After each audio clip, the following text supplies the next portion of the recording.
энэ орой амар амгалан айлтгая.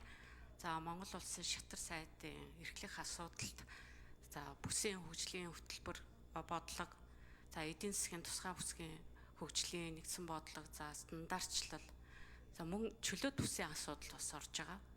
Тэгээ Монгол улсад эдийн засгийн чөлөөт бус байгуулах үзэл баримтлал 95 оноос баталсан. Тэгээд үе үеийн засгийн газар яг чөлөөт бүсийг хөгжүүлэх энэ зорилгыг дэвшүүлсэн байгаа. Гэвч энэ ажил өнөө хүртэл удаашралтай байгаа. Тэгэхээр харин одоо шинээр томилогдож байгаа шатар сайдыг бас энэ чөлөөт бүсийн асуудлыг бас анхаарч ажиллаач гэж хүсэж байна. За мөн өмнө бүсийн хөгжлийн асуудал, за стандартчлал энэ асуудлыг бас орхитуулахгүй ажиллана гэдэгт итгэж байна.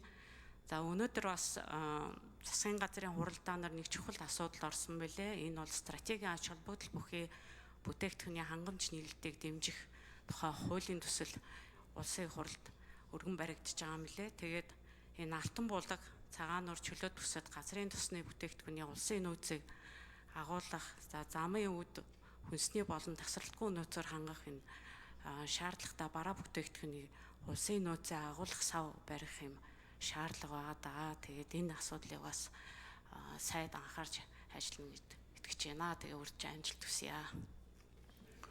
За үг хэллээ. Даваагийн Цогтбаатар гишүүн асуудал сууж үг хэлнэ.